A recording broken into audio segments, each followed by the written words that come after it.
ಯಾವಾಗ ಬರುತ್ತೆ? ಈಗ್ಲೇ ಬರುತ್ತೆ. ಅಯ್ಯೋ ಹೇಳಮ್ಮ, ಯಾವಾಗ ಬರುತ್ತೆ? ಹೇಳಿದ್ನಲ್ಲ ಈಗ್ಲೇ ಬರುತ್ತೆ ಅಂತ.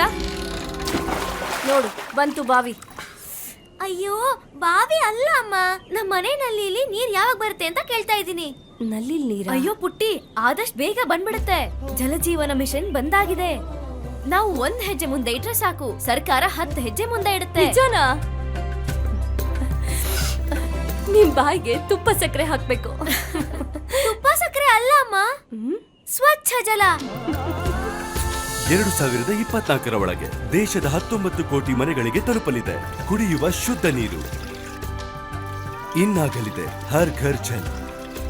ಜಲ್ ಜೀವನ್ ಮಿಷನ್. ಜಲಶಕ್ತಿ ಸಚಿವಾಲಯ, ಭಾರತ ಸರ್ಕಾರ.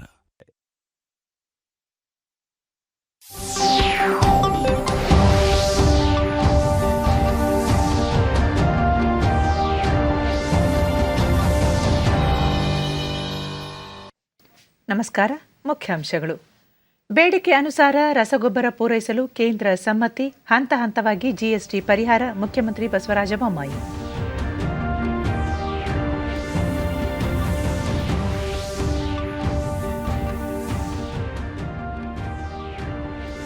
ವೈದ್ಯಕೀಯ ಆಮ್ಲಜನಕ ಕೊರತೆ ನೀಗಿಸಲು ಮಹತ್ವದ ಹೆಜ್ಜೆ. ಕೋವಿಡ್ ಸಂದಿಗ್ಧತೆಯಲ್ಲಿ ಮುಂಚೂಣಿ ಕಾರ್ಯಕರ್ತರ ಸೇವೆ ಶ್ಲಾಘನೀಯ, ಸಚಿವ ಎ ನಾರಾಯಣಸ್ವಾಮಿ.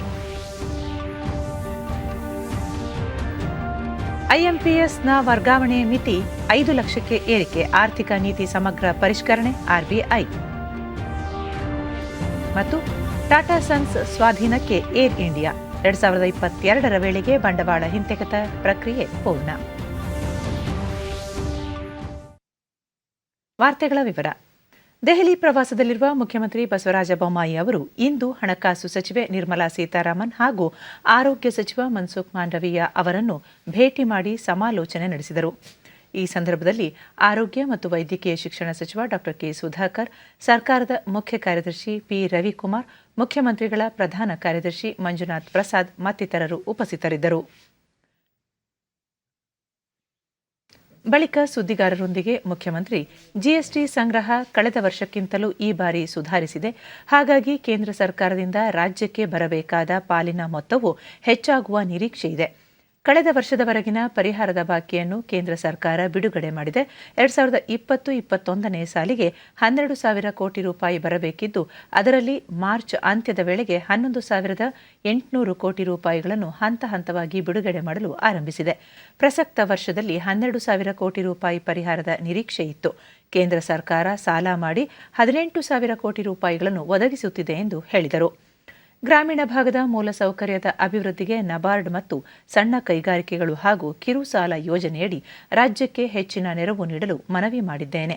ನವೆಂಬರ್ನಲ್ಲಿ ನಿರ್ಮಲಾ ಸೀತಾರಾಮನ್ ಅವರು ರಾಜ್ಯಕ್ಕೆ ಭೇಟಿ ನೀಡಲಿದ್ದು, ಅಧಿಕಾರಿಗಳೊಂದಿಗೆ ಸಭೆ ನಡೆಸಿ ಅಲ್ಲಿಯೇ ಸೂಚನೆ ನೀಡುವುದಾಗಿ ಭರವಸೆ ನೀಡಿದ್ದಾರೆ. ಜಿಎಸ್ಟಿ ಆದಾಯ ಹೆಚ್ಚಳ ಹಾಗೂ ಪುನರ್ರಚನೆ ಕುರಿತಂತೆ ಅಧ್ಯಯನ ನಡೆಸಿ 2 ವಾರದಲ್ಲಿ ವರದಿ ನೀಡಲು ರಚಿಸಲಾಗಿರುವ ಸಚಿವರ ಸಮೂಹಕ್ಕೆ ಕೇಂದ್ರ ಸಚಿವರು ತಮ್ಮನ್ನು ಅಧ್ಯಕ್ಷರನ್ನಾಗಿ ಮಾಡಿದ್ದಾರೆ. ಈ ಸಮಿತಿಯ ಮೊದಲ ಸಭೆಯನ್ನು ಶೀಘ್ರವೇ ಕರೆಯಲಿದ್ದೇನೆ. ಸಭೆಯಲ್ಲಿನ ಕಾರ್ಯಸೂಚಿ ಹಾಗೂ ಇತರ ವಿಷಯ ಕುರಿತು ಇಂದು ಹಣಕಾಸು ಸಚಿವರೊಂದಿಗೆ ಚರ್ಚೆ ನಡೆಸಿದ್ದಾಗಿ ತಿಳಿಸಿದರು. ಆರೋಗ್ಯ, ರಾಸಾಯನಿಕ ಹಾಗೂ ರಸಗೊಬ್ಬರಗಳ ಸಚಿವರಾದ ಮನ್ಸುಖ್ ಮಾಂಡವೀಯ ಅವರನ್ನು ಭೇಟಿ ಮಾಡಿ ಚರ್ಚಿಸಲಾಗಿದ್ದು, ರಾಜ್ಯಕ್ಕೆ 32,000 ಮೆಟ್ರಿಕ್ ಟನ್ ಡಿಎಪಿಯನ್ನು, 10,000 ಮೆಟ್ರಿಕ್ ಟನ್ ಎಂಒಪಿಯನ್ನು ಮಂಜೂರು ಮಾಡುವಂತೆ ಮನವಿ ಸಲ್ಲಿಸಲಾಗಿದೆ. ಇನ್ನೊಂದು ವಾರದೊಳಗಾಗಿ ರಸಗೊಬ್ಬರವನ್ನು ಹಂಚಿಕೆ ಮಾಡುವುದಾಗಿ ಭರವಸೆ ನೀಡಿದ್ದಾರೆ. ರಾಜ್ಯದಲ್ಲಿ 79,860 ಮೆಟ್ರಿಕ್ ಟನ್ ಯೂರಿಯಾ ದಾಸ್ತಾನಿದ್ದು, ಅದರ ಕೊರತೆ ಇಲ್ಲ ಎಂದರು. ಲಸಿಕೆ ಅಭಿಯಾನದಲ್ಲಿ ರಾಜ್ಯ ಸರ್ಕಾರ ಉತ್ತಮ ಸಾಧನೆ ಮಾಡಿದೆ. ಕಳೆದ ತಿಂಗಳು 1.48 ಕೋಟಿ ಮಂದಿಗೆ ಲಸಿಕೆ ನೀಡಲಾಗಿದೆ. ಡಿಸೆಂಬರ್ ವೇಳೆಗೆ 90% ಅರ್ಹ ವಯಸ್ಕರಿಗೆ ಮೊದಲ ಡೋಸ್, 70% ಮಂದಿಗೆ 2ನೇ ಡೋಸ್ ನೀಡುವ ಗುರಿ ಇದೆ. ಅದಕ್ಕೆ ಅಗತ್ಯವಾದ ಲಸಿಕೆ ನೀಡಲು ಕೇಂದ್ರ ಸಚಿವರು ಒಪ್ಪಿಗೆ ನೀಡಿದ್ದಾರೆ ಎಂದರು.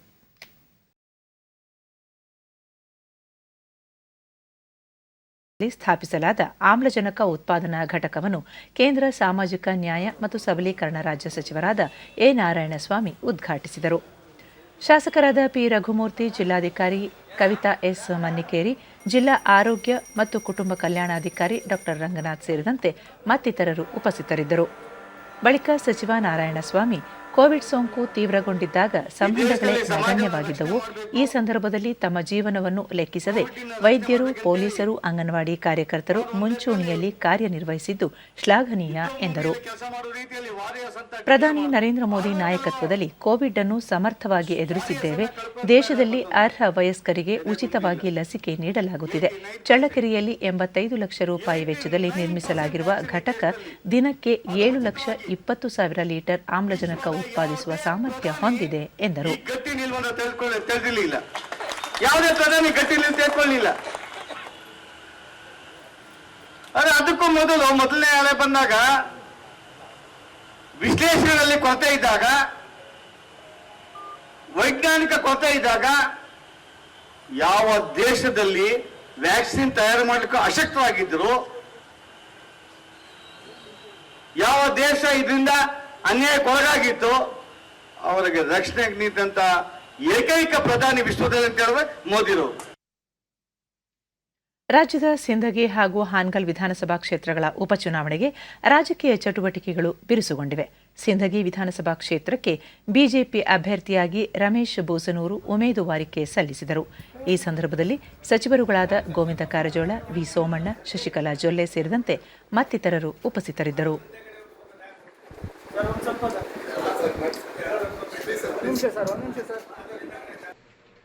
ಈ ಮಧ್ಯೆ ಸಿಎಂ ಉದಾಸಿ ನಿಧನದಿಂದ ತೆರವಾಗಿರುವ ಹಾನಗಲ್ ವಿಧಾನಸಭಾ ಕ್ಷೇತ್ರಕ್ಕೆ ಶಿವರಾಜ್ ಸಜ್ಜನ್ ಇಂದು ನಾಮಪತ್ರ ಸಲ್ಲಿಸಿದರು. ಈ ಸಂದರ್ಭದಲ್ಲಿ ಬಿಜೆಪಿ ರಾಜ್ಯಾಧ್ಯಕ್ಷ ನಳಿನ್ಕುಮಾರ್ ಕಟೀಲ್ ಸೇರಿದಂತೆ ಮತ್ತಿತರ ಮುಖಂಡರು ಉಪಸ್ಥಿತರಿದ್ದರು. ಸಿಂದಗಿ ಕ್ಷೇತ್ರದ ಕಾಂಗ್ರೆಸ್ ಅಭ್ಯರ್ಥಿ ಅಶೋಕ್ ಮನಗೂಳಿ ಅವರು ಇಂದು ನಾಮಪತ್ರ ಸಲ್ಲಿಸಿದರು. ಕೆಪಿಸಿಸಿ ಅಧ್ಯಕ್ಷ ಡಿಕೆ ಶಿವಕುಮಾರ್, ವಿಧಾನಸಭೆ ವಿರೋಧ ಪಕ್ಷದ ನಾಯಕ ಸಿದ್ದರಾಮಯ್ಯ, ವಿಧಾನ ಪರಿಷತ್ ವಿರೋಧ ಪಕ್ಷದ ನಾಯಕ ಎಸ್ಆರ್ ಪಾಟೀಲ್ ಸೇರಿದಂತೆ ಪಕ್ಷದ ಮುಖಂಡರು ಉಪಸ್ಥಿತರಿದ್ದರು. 2 ಕ್ಷೇತ್ರಗಳಿಂದ 33 ಪುರುಷ, 4 ಮಹಿಳಾ ಅಭ್ಯರ್ಥಿಗಳು ಸೇರಿ ಒಟ್ಟು 37 ಅಭ್ಯರ್ಥಿಗಳು 57 ನಾಮಪತ್ರಗಳನ್ನು ಸಲ್ಲಿಸಿದ್ದಾರೆ. ಸಿಂದಗಿಯಲ್ಲಿ 8 ಅಭ್ಯರ್ಥಿಗಳು 12 ನಾಮಪತ್ರಗಳನ್ನು, ಹಾನಗಲ್ನಲ್ಲಿ 29 ಅಭ್ಯರ್ಥಿಗಳು 45 ನಾಮಪತ್ರಗಳನ್ನು ಸಲ್ಲಿಸಿರುವುದಾಗಿ ಚುನಾವಣಾ ಆಯೋಗ ಪ್ರಕಟಣೆಯಲ್ಲಿ ತಿಳಿಸಿದೆ. ಇದೇ 11ರಂದು ನಾಮಪತ್ರಗಳ ಪರಿಶೀಲನೆ ನಡೆಯಲಿದ್ದು 13ರಂದು ನಾಮಪತ್ರ ಹಿಂಪಡೆಯಲು ಕೊನೆಯ ದಿನವಾಗಿದೆ. ಇದೇ 30ರಂದು ಮತದಾನ ನಿಗದಿಯಾಗಿದ್ದು ನವೆಂಬರ್ 2ರಂದು ಮತ ಎಣಿಕೆ ನಡೆಯಲಿದೆ. ಭಾರತೀಯ ರಿಸರ್ವ್ ಬ್ಯಾಂಕ್ ಆರ್ಬಿಐ ತನ್ನ ಹಣಕಾಸು ನೀತಿಯನ್ನು ಪ್ರಕಟಿಸಿದ್ದು, ರೆಪೋ, ರಿವರ್ಸ್ ರೆಪೋ ದರದಲ್ಲಿ ಯಾವುದೇ ಬದಲಾವಣೆ ಮಾಡದೆ ಯಥಾಸ್ಥಿತಿ ಕಾಯ್ದುಕೊಂಡಿದೆ. ರೆಪೋ ದರವನ್ನು ಈ ಹಿಂದಿನ 4%, ರಿವರ್ಸ್ ರೆಪೋ ದರವನ್ನು 3.35% ಉಳಿಸಿಕೊಂಡಿದೆ ಎಂದು ಆರ್ಬಿಐ ಗವರ್ನರ್ ಶಕ್ತಿಕಾಂತ್ ದಾಸ್ ಮುಂಬೈನಲ್ಲಿಂದು ಪ್ರಕಟಿಸಿದರು. ದ್ವೈಮಾಸಿಕ ವಿತ್ತೀಯ ನೀತಿ ಪರಿಶೀಲಿಸಿದ ನಂತರ ಈ ಮಾಹಿತಿ ನೀಡಿದ ಅವರು, ಬಡ್ಡಿ ದರಗಳಲ್ಲಿ ಯಥಾಸ್ಥಿತಿ ಕಾಪಾಡಿಕೊಂಡಿರುವುದರಿಂದ ಆರ್ಬಿಐನಲ್ಲಿ ಇಟ್ಟಿರುವ ಠೇವಣಿಗಳಿಗೆ 3.35% ಮುಂದುವರಿಯಲಿದೆ. ಹಣದುಬ್ಬರವನ್ನು ನಿರ್ದಿಷ್ಟ ಗುರಿಯೊಳಗೆ ಉಳಿಸಿಕೊಳ್ಳಲು ಅಗತ್ಯವಿದ್ದಷ್ಟು ಕಾಲ ತನ್ನ ಹೊಂದಾಣಿಕೆಯ ನಿಲುವನ್ನು ಮುಂದುವರೆಸಲು ನಿರ್ಧರಿಸಲಾಗಿದೆ ಎಂದರು. 2022ರ ಹಣಕಾಸು ವರ್ಷದಲ್ಲಿ 9.5% ಜಿಡಿಪಿ ಬೆಳವಣಿಗೆ ಸಾಧಿಸಲಿದೆ ಎಂದು ಅಂದಾಜಿಸಲಾಗಿದೆ. ಗ್ರಾಹಕರ ಬೆಲೆ ಸೂಚ್ಯಂಕ ಆಧಾರಿತ ಹಣದುಬ್ಬರ 5.3ರಷ್ಟಿರಲಿದೆ. ಜಿಸ್ಯಾಪ್ ಯೋಜನೆಯಡಿ ಬಾಂಡ್ಗಳ ಖರೀದಿಯನ್ನು ಸ್ಥಗಿತಗೊಳಿಸಲು ನಿರ್ಧರಿಸಲಾಗಿದ್ದು, ಬ್ಯಾಂಕೇತರ ಹಣಕಾಸು ಸಂಸ್ಥೆಗಳ ಪರಿಶೀಲನೆಗೆ ಆಂತರಿಕ ಆಂಬಡ್ಸ್ಮನ್ಗಳ ನೇಮಕಕ್ಕೆ ನಿರ್ಧರಿಸಲಾಗಿದೆ ಎಂದು ಮಾಹಿತಿ ನೀಡಿದರು. ಮುಂಬರುವ ದಿನಗಳಲ್ಲಿ ದೇಶದಲ್ಲಿ ದಾಖಲೆ ಪ್ರಮಾಣದ ಆಹಾರ ಧಾನ್ಯ ಉತ್ಪಾದನೆಗೊಳ್ಳಲಿರುವ ಹಿನ್ನೆಲೆಯಲ್ಲಿ ಆಹಾರ ಹಣದುಬ್ಬರ ತಗ್ಗುವ ನಿರೀಕ್ಷೆ ಇದೆ. ಜುಲೈ, ಸೆಪ್ಟೆಂಬರ್ ತಿಂಗಳಲ್ಲಿ ಗ್ರಾಹಕ ಬೆಲೆ ಸೂಚ್ಯಂಕ ಆಧಾರಿತ ಹಣದುಬ್ಬರ ನಿರೀಕ್ಷೆಗಿಂತ ಕಡಿಮೆ ಇದೆ. ಕೋವಿಡ್ ಕಾರಣದಿಂದ ಉಂಟಾಗಿರುವ ಸಂದಿಗ್ಧತೆಯನ್ನು ನಿವಾರಿಸಲು ಹಣದ ಹರಿವನ್ನು ಹೆಚ್ಚಿಸಲು ಕ್ರಮ ಕೈಗೊಳ್ಳಲಾಗಿದೆ. ಐಎಂಪಿಎಸ್ ನಡಿ ಹಣ ವರ್ಗಾವಣೆಯ ಮಿತಿಯನ್ನು 2 ಲಕ್ಷದಿಂದ 5 ಲಕ್ಷಕ್ಕೆ ಹೆಚ್ಚಿಸಲಾಗಿದೆ ಎಂದು ವಿವರಿಸಿದರು. While ensuring that inflation remains within the target going forward. The marginal standing facility, that is MSF rate, and the bank rate remain unchanged at 4.25%. Air India ವಿಮಾನಯಾನ ಸಂಸ್ಥೆಯನ್ನು ಟಾಟಾ ಸನ್ಸ್ ಸ್ವಾಧೀನಪಡಿಸಿಕೊಳ್ಳುವ ಬಿಡ್ನಲ್ಲಿ ಸಫಲಗೊಂಡಿದೆ ಎಂದು ಕೇಂದ್ರ ಸಾರ್ವಜನಿಕ ಹೂಡಿಕೆ ಹಾಗೂ ಆಸ್ತಿ ನಿರ್ವಹಣೆ ಇಲಾಖೆಯ ಕಾರ್ಯದರ್ಶಿ ತುಹಿನ್ ಕಾಂತ್ ಪಾಂಡೆ ತಿಳಿಸಿದ್ದಾರೆ. ದೆಹಲಿಯಲ್ಲಿ ಸುದ್ದಿಗೋಷ್ಠಿಯಲ್ಲಿಂದು ಅವರು 18,000 ಕೋಟಿ ರೂಪಾಯಿಗೆ ಬಿಡ್ ಸಲ್ಲಿಸಿ ಯಶಸ್ವಿಯಾಗಿದ್ದೇವೆ. ಏರ್ ಇಂಡಿಯಾ ಸ್ವಾಧೀನಕ್ಕೆ ಸಲ್ಲಿಸಲಾಗಿದ್ದ ಯಶಸ್ವಿ ಬಿಡ್ ಅನ್ನು ಗೃಹ ಸಚಿವ ಅಮಿತ್ ಶಾ, ಹಣಕಾಸು ಸಚಿವೆ ನಿರ್ಮಲಾ ಸೀತಾರಾಮನ್, ವಾಣಿಜ್ಯ ಸಚಿವ ಪಿಯೂಷ್ ಗೋಯಲ್ ಹಾಗೂ ನಾಗರಿಕ ವಿಮಾನಯಾನ ಸಚಿವ ಜ್ಯೋತಿರಾದಿತ್ಯ ಸಿಂಧ್ಯಾ ಅವರನ್ನೊಳಗೊಂಡ ಅಂತರ ಸಚಿವಾಲಯ ತಂಡ ಅಕ್ಟೋಬರ್ 4ರಂದು ಅನುಮೋದಿಸಿದೆ ಎಂದು ವಿವರ ನೀಡಿದರು. ಬಿಡ್ನಲ್ಲಿ 15,300 ಕೋಟಿ ರೂಪಾಯಿ ಸಾಲ ಹಾಗೂ ಉಳಿದ ಹಣವನ್ನು ಸಂಸ್ಥೆಯಿಂದ ಪಾವತಿಸಲು ಟಾಟಾ ಸನ್ಸ್ ಬದ್ಧವಾಗಿದೆ ಎಂದು ತಿಳಿಸಿದೆ. 2022ರ ಹಣಕಾಸು ವರ್ಷದಲ್ಲಿ ಏರ್ ಇಂಡಿಯಾ ಬಂಡವಾಳ ಹಿಂತೆಗೆತ ಪ್ರಕ್ರಿಯೆಯನ್ನು ಪೂರ್ಣಗೊಳಿಸಲಿದೆ. ಈ ಸ್ಪರ್ಧಾತ್ಮಕ ಬಿಡ್ ಪ್ರಕ್ರಿಯೆ ಪಾರದರ್ಶಕವಾಗಿ ನಡೆಸಲಾಗಿದೆ ಎಂದರು. In AIXL, which is a subsidiary of Air India, is a part of this transaction, and 50% of Air India in AISATS, which is another joint venture of Air India, along with management control. Now, going forward from this, a letter of intent will be issued and SPA will be signed with successful bidder. Conditions precedent will be completed by long stop date. Financial statements on long stop date will be prepared and agreed with the successful bidder as per the share purchase agreement already agreed upon. And transaction is expected to close by the end of December 2021. I'll point out some of the air ಇಂಡಿಯಾದಲ್ಲಿರುವ ಉದ್ಯೋಗಿಗಳನ್ನು ಉಳಿಸಿಕೊಳ್ಳುವ ಕುರಿತಂತೆ ಉತ್ತರಿಸಿದ ನಾಗರಿಕ ವಿಮಾನಯಾನ ಕಾರ್ಯದರ್ಶಿ ರಾಜೀವ್ ಬನ್ಸಾಲ್, ಉದ್ಯೋಗಿಗಳ ವಿಚಾರದಲ್ಲಿ 1 ವರ್ಷ ಕಾಲ ಯಥಾಸ್ಥಿತಿ ಕಾಪಾಡಿಕೊಳ್ಳಲಾಗುವುದು. 2ನೇ ವರ್ಷದಿಂದ ಟಾಟಾ ಸನ್ಸ್ ಸಂಸ್ಥೆ ಪರಿಸ್ಥಿತಿ ಅನುಸಾರ ಕ್ರಮ ಕೈಗೊಳ್ಳಲಿದೆ ಎಂದರು.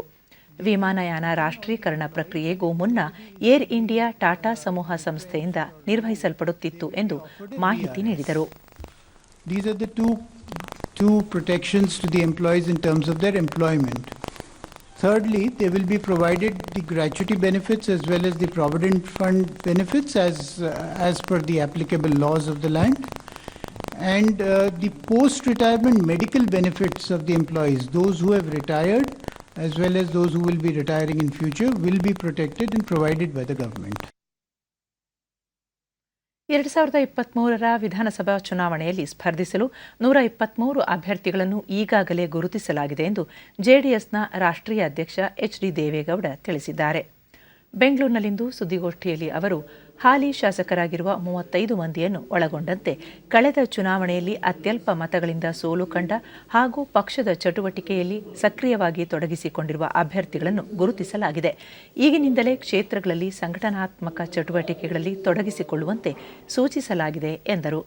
ಪ್ರತಿ ಗ್ರಾಮ ಪಂಚಾಯಿತಿಯಲ್ಲಿ ತಲಾ 1 ಪಬ್ಲಿಕ್ ಸ್ಕೂಲ್ ಸ್ಥಾಪನೆ, ಅತ್ಯಾಧುನಿಕ ಆಸ್ಪತ್ರೆ, ವಸತಿ ರಹಿತರಿಗೆ ಮನೆ ಮಂಜೂರು ಯೋಜನೆ, ರೈತರ ಸಮಗ್ರ ಸುಧಾರಣೆ, ಯುವ ಸಬಲೀಕರಣ ಹಾಗೂ ಮಹಿಳೆಯರ ಔದ್ಯೋಗಿಕ ಅವಕಾಶಗಳನ್ನು ಹೆಚ್ಚಿಸಲು ಪಂಚತಂತ್ರ ಯೋಜನೆಗಳನ್ನು ರೂಪಿಸಲಾಗಿದೆ.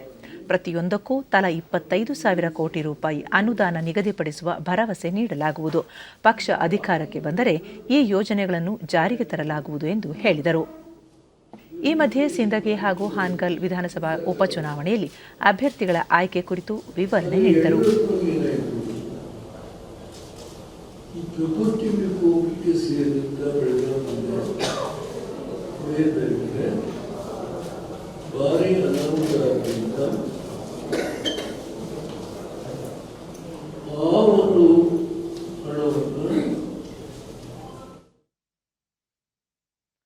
ಮೈಸೂರು ದಸರಾ ಮಹೋತ್ಸವದ ಜಂಬೂ ಸವಾರಿಯಲ್ಲಿ ಕುಶಾಲತೋಪು ಸಿಡಿಸುವ ಅಂತಿಮ ಹಂತದ ತಾಲೀಮು ಅರಮನೆ ಆವರಣದಲ್ಲಿ ನಡೆಯಿತು. ಈ ಸಂದರ್ಭದಲ್ಲಿ ಜಿಲ್ಲಾ ಉಸ್ತುವಾರಿ ಸಚಿವ ಎಸ್.ಟಿ. ಸೋಮಶೇಖರ್ ಸೇರಿದಂತೆ ಮತ್ತಿತರರು ಉಪಸ್ಥಿತರಿದ್ದರು. ಜಂಬೂ ಸವಾರಿಯ ಮೆರವಣಿಗೆಯ ವೇಳೆ 21 ಬಾರಿ ಕುಶಾಲತೋಪುಗಳನ್ನು ಸಿಡಿಸಿ ಗೌರವ ಸಲ್ಲಿಸುವ ಸಂಪ್ರದಾಯವಿದ್ದು ಅಂತಿಮ ಹಂತದ ಸಿದ್ಧತೆಗಳನ್ನು ಕೈಗೊಳ್ಳಲಾಗಿದೆ.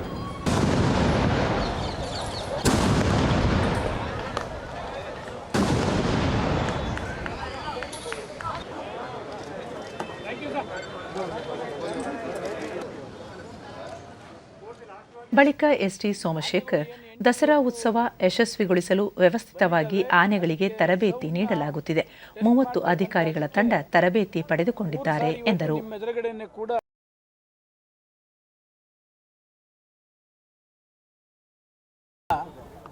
ಅವರಿಗೆ ಅನುಭವ ಆಗಲಿ ಅಂತಕ್ಕಂಥ ದೃಷ್ಟಿಯಿಂದ ಇವತ್ತು ಮಾಡಿದ್ದಾರೆ.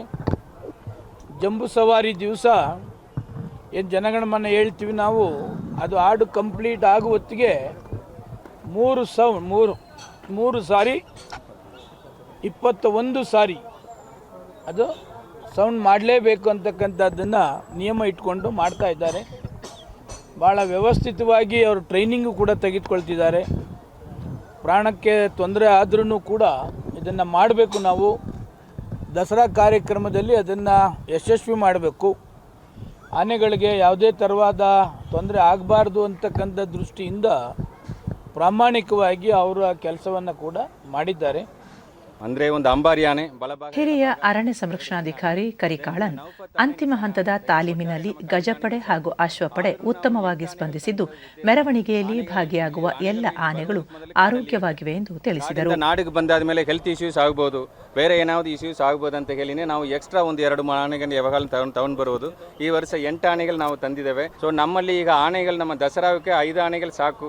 ಸೊ 8 ಆನೆಗಳಲ್ಲಿ 5 ಆನೆ ನಾವು ಉಪಯೋಗಿಸ್ತೀವಿ. ನಮ್ಮ ಆನೆಗಳ ಹೆಲ್ತ್ ಕಂಡೀಷನ್ ತುಂಬ ಚೆನ್ನಾಗಿದೆ. ಇನ್ನು 4-5 ದಿನ ಜಂಬೂ ಸವಾರಿ ತುಂಬ ಚೆನ್ನಾಗಿ ಯಶಸ್ವಿಯಾಗಿ ಮಾಡಬೇಕಂತ ನಂಬಿಕೆ ನಮಗಿದೆ. ರಾಜ್ಯದಲ್ಲಿ ಇಂದು ಹೊಸದಾಗಿ 397 ಕೋವಿಡ್ ಪ್ರಕರಣಗಳು ದೃಢಪಟ್ಟಿದ್ದು, ಇದರೊಂದಿಗೆ ಒಟ್ಟು ಸೋಂಕು ಪ್ರಕರಣಗಳ ಸಂಖ್ಯೆ 29,80,170ಕ್ಕೆ ಏರಿಕೆಯಾಗಿದೆ. ಇಂದು 603 ಮಂದಿ ಆಸ್ಪತ್ರೆಯಿಂದ ಬಿಡುಗಡೆಯಾಗಿದ್ದು, ಇದುವರೆಗೂ ಗುಣಮುಖರಾದವರ ಒಟ್ಟು ಸಂಖ್ಯೆ 29,30,867ಕ್ಕೆ ತಲುಪಿದೆ. ಇಂದು 5 ಮಂದಿ ಸಾವನ್ನಪ್ಪಿದ್ದು, ಮೃತಪಟ್ಟವರ ಸಂಖ್ಯೆ 37,866ಕ್ಕೆ ಏರಿಕೆಯಾಗಿದೆ. ಸದ್ಯ ರಾಜ್ಯದಲ್ಲಿ 11,408 ಸಕ್ರಿಯ ಪ್ರಕರಣಗಳಿವೆ ಎಂದು ಆರೋಗ್ಯ ಮತ್ತು ಕುಟುಂಬ ಕಲ್ಯಾಣ ಇಲಾಖೆ ತಿಳಿಸಿದೆ. ಬೆಂಗಳೂರಿನಲ್ಲಿ 140 ಮಂದಿಗೆ ಸೋಂಕು ತಗುಲಿದ್ದು, ಒಟ್ಟು ಸೋಂಕು ಪ್ರಕರಣಗಳ ಸಂಖ್ಯೆ 12,47,970ಕ್ಕೆ ಏರಿಕೆಯಾಗಿದೆ. ಇಂದು 148 ಮಂದಿ ಆಸ್ಪತ್ರೆಯಿಂದ ಬಿಡುಗಡೆಯಾಗಿದ್ದು, ಇದುವರೆಗೂ ಒಟ್ಟು 12,24,237 ಮಂದಿ ಗುಣಮುಖರಾಗಿದ್ದಾರೆ. ಸದ್ಯ 7,552 ಸಕ್ರಿಯ ಪ್ರಕರಣಗಳಿವೆ. ಬೆಂಗಳೂರಿನಲ್ಲಿ 3 ಸಾವನ್ನಪ್ಪಿದ್ದು, ಇದುವರೆಗೂ ಒಟ್ಟು 16,180 ಮಂದಿ ಸಾವನ್ನಪ್ಪಿದ್ದಾರೆ. ಬಾಗಲಕೋಟೆ, ಗದಗ, ಹಾವೇರಿ, ಕೊಪ್ಪಳ, ರಾಯಚೂರು, ಯಾದಗಿರಿ ಜಿಲ್ಲೆಯಲ್ಲಿ ಯಾವುದೇ ಸೋಂಕು ಪ್ರಕರಣ ಪತ್ತೆಯಾಗಿಲ್ಲ. ಉಳಿದಂತೆ ರಾಜ್ಯದ ವಿವಿಧ ಜಿಲ್ಲೆಗಳಲ್ಲಿ ದಾಖಲಾಗಿರುವ ಸೋಂಕು ಪ್ರಕರಣಗಳ ಸಂಖ್ಯೆ ಈ ರೀತಿ ಇದೆ.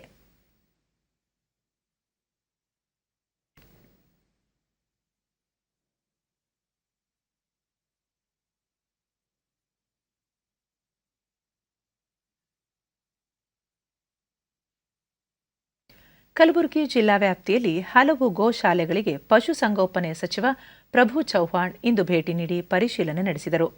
ಗೋವುಗಳಿಗೆ ನೀಡಲಾಗುತ್ತಿರುವ ಮೇವು, ಔಷಧಿ ಸೇರಿದಂತೆ ಉಪ ಉತ್ಪನ್ನಗಳ ಕುರಿತು ಸಚಿವರು ಮಾಹಿತಿ ಪಡೆದುಕೊಂಡರು.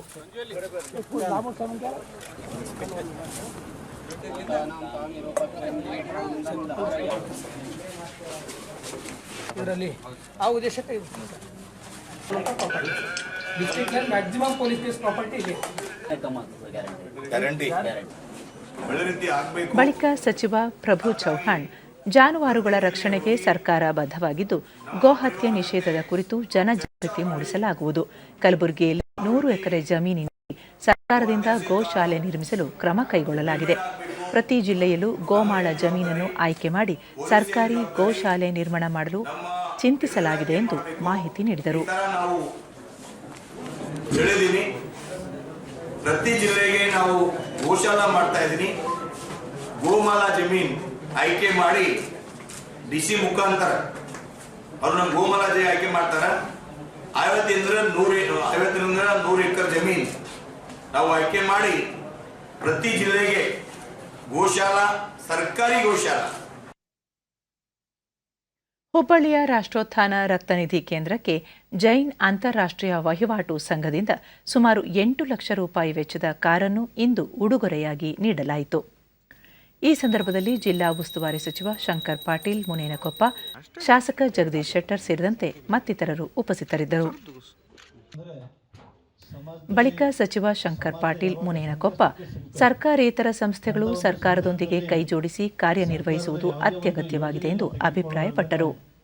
ತಮ್ಮ ಜೀವನದಲ್ಲಿ ತಾವು ಸ್ವಂತ ಶ್ರಮವನ್ನು ಪಟ್ಟು ಇವತ್ತು ಅನೇಕ ಉದ್ಯೋಗಗಳನ್ನು ಮಾಡಿ ತಮ್ಮ ಕೈಲಾದಷ್ಟು ಸಹಾಯವನ್ನು ಸಮಾಜಕ್ಕೋಸ್ಕರ ತೆಗೆದಿಟ್ಟು ಇವತ್ತು ಸಮಾಜ ಉಳಿದ್ರೆ ನಾವು ಉಳಿದೀವಿ ಅನ್ನುವಂಥದ್ದನ್ನು ನಂಬಿ ಇವತ್ತು ಸಮಾಜಕ್ಕಾಗಿ ಮಾಡ್ತಕ್ಕಂಥ ಸಂಸ್ಥೆ ಅದು ಜೈನ್ ಇಂಟರ್ನ್ಯಾಷನಲ್ ಟ್ರೇಡ್ ಕಾರ್ಪೊರೇಷನ್. ಅಂದರೆ ಅದು ತಪ್ಪಾಗಲಿಕ್ಕಿಲ್ಲ ಅನ್ನುವಂಥ ಮಾತನ್ನು ನಾನು ಹೇಳಬೇಕಾಗುತ್ತೆ. ಮುಖ್ಯವಾದಂಥ ಒಂದು ವೆಹಿಕಲನ್ನು ಜಗದೀಶ್ ಶೆಟ್ಟರ್, ಸಂಘ ಸಂಸ್ಥೆಗಳು ಹಲವು ಸಂಕಷ್ಟ ಸಂದರ್ಭಗಳಲ್ಲಿ ಸಾಮಾನ್ಯ ಜನರಿಗೆ ನೆರವಾಗಿದೆ. ಈ ನಿಟ್ಟಿನಲ್ಲಿ ಮಹತ್ತರ ಕಾರ್ಯಗಳನ್ನು ಉತ್ತಮ ಸಮಾಜಕ್ಕೆ ಮುಂದುವರಿಸಿಕೊಂಡು ಹೋಗುವುದು ಅತ್ಯಗತ್ಯವಾಗಿದೆ ಎಂದರು. ಮನಗೊಂಡು ಇವತ್ತು ಸಹಾಯಧನ ಮಾಡ್ತಾ ಇದ್ದಾರೆ. ಅದರಿಂದ ಸಮಾಜಕ್ಕೆ ಒಳ್ಳೆಯದಾಗ್ತದೆ. ಇವತ್ತು ಸಮಾಜಕ್ಕೆ ನಾವು ಗಳಿಸಿದ್ರಲ್ಲಿ ಒಂದಿಷ್ಟು ಸಮಾಜಕ್ಕೆ ಕೊಡಬೇಕನ್ನುವಂಥ ಒಂದು ಮನೋಧೈರ್ಯ ಇದೆಯಲ್ಲ, ಅದನ್ನು ಇವತ್ತು ಜಿತು ಫ್ಯಾಮಿಲಿಯವರು ತೋರಿಸಿದ್ದಾರೆ. ಭಾರತದ ಸ್ವಾತಂತ್ರ್ಯ ಹೋರಾಟ ಆಂದೋಲನವು ಆಧುನಿಕ ಜಗತ್ತು ಕಂಡ ಅತಿದೊಡ್ಡ ಚಳುವಳಿಗಳಲ್ಲಿ ಒಂದಾಗಿದೆ. ಸ್ವಾತಂತ್ರ್ಯ ಹೋರಾಟದ ಘಟನೆಗಳು, ತಮ್ಮ ಸರ್ವಸ್ವವನ್ನು ತ್ಯಾಗ ಮಾಡಿದ ಹಲವು ಮಹನೀಯರ ಕುರಿತ ವಿಶೇಷ ವರದಿಯ ಸರಣಿ ಆಕಾಶವಾಣಿ ರಾಷ್ಟ್ರೀಯ ಸುದ್ದಿ ವಿಭಾಗದ ಸಹಕಾರದೊಂದಿಗೆ ಇಲ್ಲಿದೆ.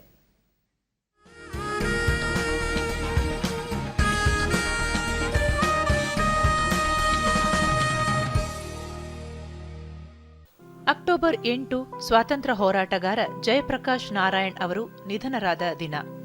ಭಾರತ ಬಿಟ್ಟು ತೊಲಗಿ ಚಳುವಳಿಯ ಅಮರ ಸೇನಾನಿ ಜಯಪ್ರಕಾಶ್ ನಾರಾಯಣ್ ಅವರು ಜೆಪಿ ಎಂದು ಜನಪ್ರಿಯರಾಗಿದ್ದರು. ಮೌಲಾನಾ ಅಬ್ದುಲ್ ಕಲಾಂ ಆಜಾದ್ ಅವರ ಮನವಿ ಮೇರೆಗೆ ಸ್ವಾತಂತ್ರ್ಯ ಚಳುವಳಿಗೆ ಜೆಪಿ ಧುಮುಕಿದರು.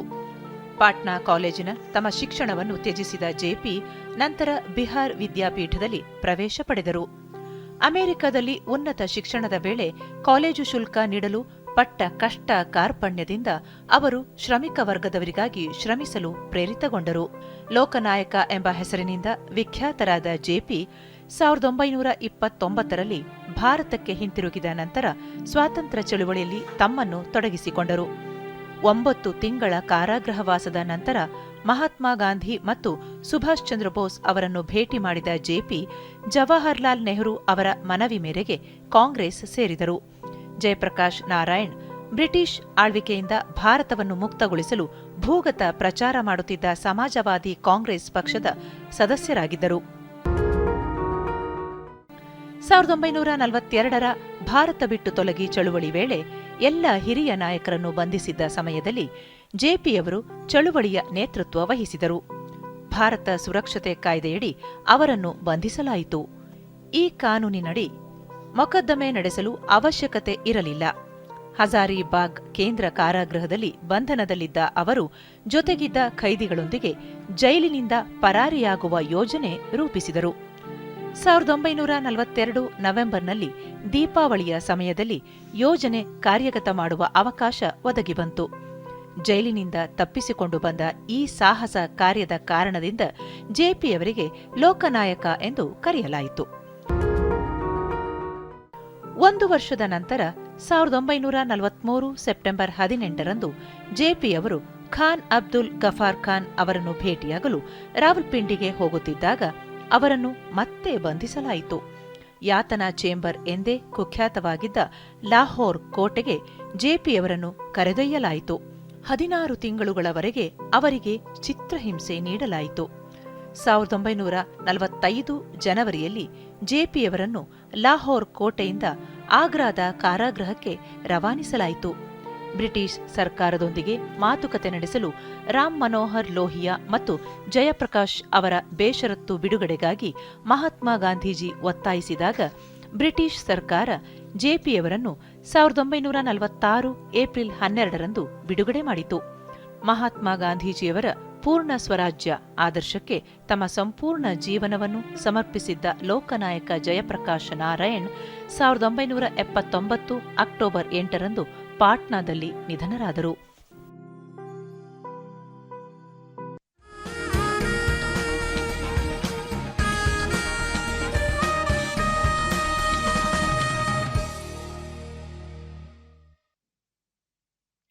ಪೂರ್ವ ಲಡಾಖ್ನಲ್ಲಿ ನಡೆದಿರುವ ಬೆಳವಣಿಗೆಗಳಿಗೆ ಪ್ರತಿಯಾಗಿ ಕೈಗೊಂಡ ಕ್ಷಿಪ್ರ ಕ್ರಮಗಳು ಭಾರತೀಯ ವಾಯುಪಡೆಯ ಸಮರ ಸನ್ನದ್ಧತೆಗೆ ಉದಾಹರಣೆ ಎಂದು ವಾಯುಪಡೆಯ ಮುಖ್ಯಸ್ಥ air chief marshal VR Chaudhari ಹೇಳಿದ್ದಾರೆ. ಭಾರತೀಯ ವಾಯುಪಡೆಯ 89ನೇ ವಾರ್ಷಿಕೋತ್ಸವದ ಅಂಗವಾಗಿ ಘಾಜಿಯಾಬಾದ್ನ ಹಿಂಡನ್ ವಾಯುನೆಲೆಯಲ್ಲಿಂದು ವಿಶೇಷ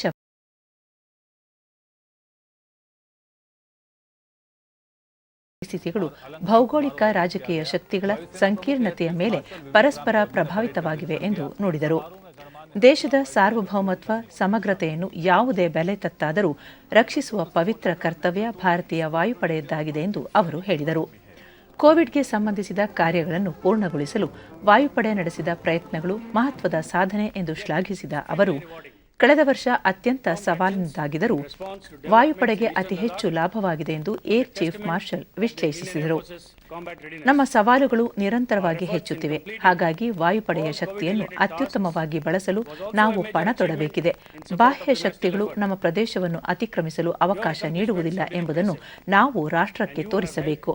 ಅತ್ಯುತ್ತಮ ನಾಯಕತ್ವ, ಸಂಪನ್ಮೂಲಗಳನ್ನು ಒದಗಿಸಲು ಸಾಧ್ಯವಿರುವ ಎಲ್ಲ ಪ್ರಯತ್ನ ನಡೆಸುವ ಪಣ ತೊಡುವುದಾಗಿ ನುಡಿದರು.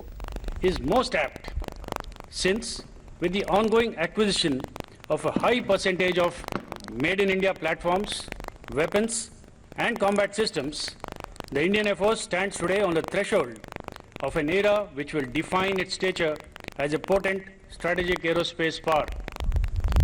The Indian Air Force has been at the vanguard of indigenization in domestic aerospace sector, and due to concerted efforts at all levels, a large number of low-tech, low-cost and high-volume spares have been indigenized across all fleets.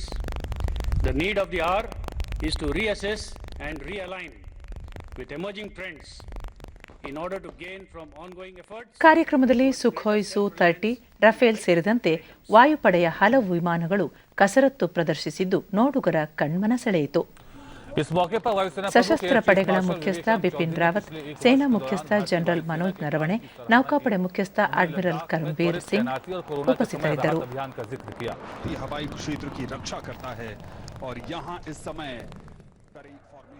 ಭಾರತೀಯ ವಾಯುಪಡೆ ದಿನದ ಅಂಗವಾಗಿ ರಾಷ್ಟ್ರಪತಿ ರಾಮನಾಥ್ ಕೋವಿಂದ್, ಪ್ರಧಾನಿ ನರೇಂದ್ರ ಮೋದಿ, ರಕ್ಷಣಾ ಸಚಿವ ರಾಜನಾಥ್ ಸಿಂಗ್ ಸೇರಿದಂತೆ ಹಲವು ಗಣ್ಯರು ಟ್ವೀಟ್ ಮೂಲಕ ಶುಭ ಹಾರೈಸಿದ್ದಾರೆ.